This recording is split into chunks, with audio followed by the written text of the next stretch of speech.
पुराने शरीरों को त्याग कर दूसरे नए शरीरों को धारण करता है। जीर्ण होने पर ही नया शरीर धारण करना है तो शिशु क्यों मर जाते हैं? ये वस्त्र तो और विकसित होना चाहिए। वस्तुतः ये शरीर संस्कारों पर आधारित है। जब संस्कार जीर्ण होते हैं तो शरीर छूट जाता है। यदि संस्कार 2 दिन का है तो दूसरे दिन ही शरीर जीर्ण हो गया। इसके बाद मनुष्य एक श्वास भी अधिक नहीं जीता। संस्कार ही शरीर है। आत्मा संस्कारों के अनुसार नया शरीर धारण कर लेता है। अथा खलु ऋतुमयः पुरुषः यथा इहैव तथैव प्रेत्य भवति कृतं लोकम पुरुषोऽभिजायते। अर्थात ये पुरुष निश्चय ही संकल्पमय है। इस लोक में पुरुष जैसा निश्चय वाला होता है वैसा ही यहां से मरकर जाने पर होता है। अपने संकल्प से बनाए हुए शरीरों में पुरुष उत्पन्न होता है। इस प्रकार मृत्यु शरीर का परिवर्तन मात्र है। आत्मा नहीं मरता, पुनः इसकी अजरता अमरता पर बल देते हैं। नैनं छिन्दन्ति शस्त्राणि नैनं दहति पावकः न चैनं क्लेदयन्त्यापो न शोषयति मारुतः। अर्जुन, इस आत्मा को शस्त्रादि नहीं काटते, अग्नि से जला नहीं सकता, जल इसे गीला नहीं कर सकता और न वायु इसे सुखा ही सकता है।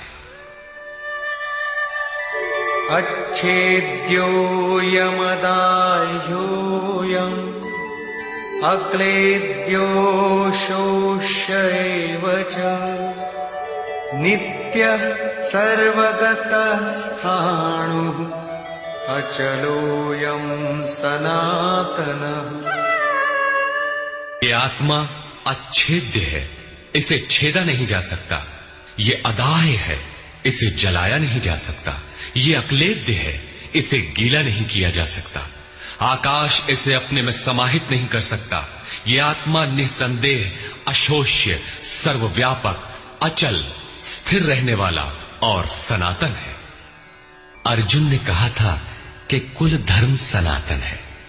ऐसा युद्ध करने से सनातन धर्म नष्ट हो जाएगा, किंतु श्री कृष्ण ने इसे अज्ञान माना और आत्मा को ही सनातन बताया। आप कौन हैं? सनातन धर्म के अनुयायी। सनातन कौन है? आत्मा। यदि आप आत्मा पर्यंत दूरी तय करने वाली विधि विशेष से अवगत नहीं हैं, तो आप सनातन धर्म नहीं जानते। इसका कुपरिणाम सांप्रदायिकता में फंसे धर्म भीरू लोगों को भोगना पड़ रहा है। जब मैटर क्षेत्र में पैदा होने वाली कोई वस्तु इस सनातन का स्पर्श नहीं कर सकती, तो छूने खाने से सनातन धर्म नष्ट कैसे हो सकता है? ये धर्म नहीं, एक कुरीति परिस्थिति थी जिससे भारत में सांप्रदायिक वैमनस्य बढ़ा और राष्ट्रीय एकता की आज भी समस्या बनी हुई है। धर्म की शरण हम क्यों जाते हैं? क्योंकि हम मरण धर्मा हैं और धर्म कोई ठोस चीज है जिसकी शरण जाकर हम भी अमर हो जाएं। हम तो मारने से मरेंगे और ये धर्म केवल छूने और खाने से मर जाएगा, तो हमारी क्या रक्षा करेगा? धर्म तो आपकी रक्षा करता है, आपसे शक्तिशाली है। आप तलवार से मरेंगे और धर्म वो छूने से नष्ट हो गया। कैसा है आपका धर्म? कुरीतियां नष्ट होती हैं, न कि सनातन।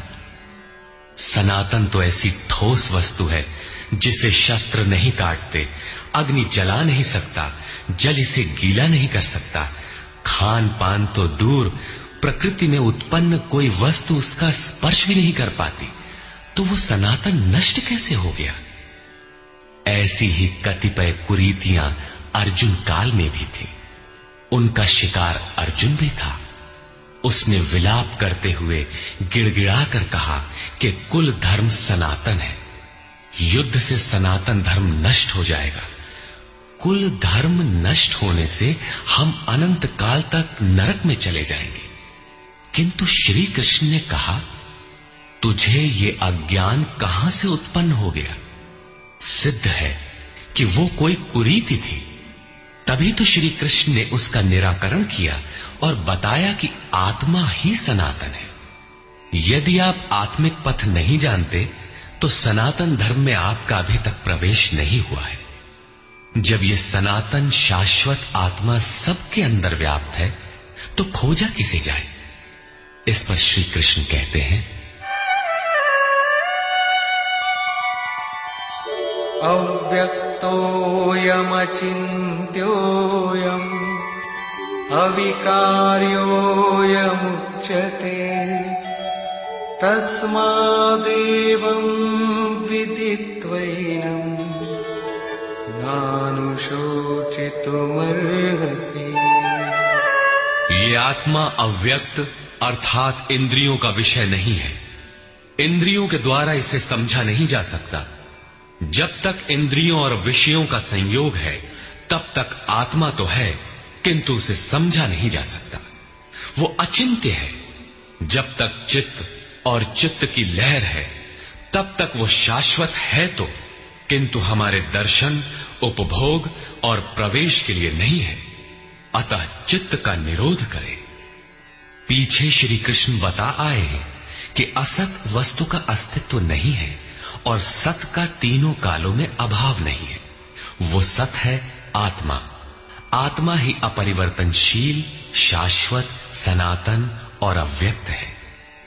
तत्वदर्शियों ने आत्मा को इन विशेष गुणधर्मों से युक्त देखा। न 10 भाषाओं के ज्ञाता ने देखा, न किसी समृद्धशाली ने देखा, बल्कि तत्वदर्शियों ने देखा। श्री कृष्ण ने आगे बताया कि तत्व है परमात्मा। मन के निरोध काल में साधक उसका दर्शन और उसमें प्रवेश पाता है। प्राप्ति काल में भगवान मिलते हैं और दूसरे ही क्षण वो अपने आत्मा को ईश्वरीय गुण धर्मों से विभूषित देखता है। वो देखता है कि आत्मा ही सत्य, सनातन और परिपूर्ण है। ये आत्मा अचिंत्य है। ये विकार रहित अर्थात न बदलने वाला कहा जाता है। अतः अर्जुन, आत्मा को ऐसा जानकर तू शोक करने योग्य नहीं है। अब श्री कृष्ण अर्जुन के विचारों में विरोधाभास दिखाते हैं, जो सामान्य तर्क है।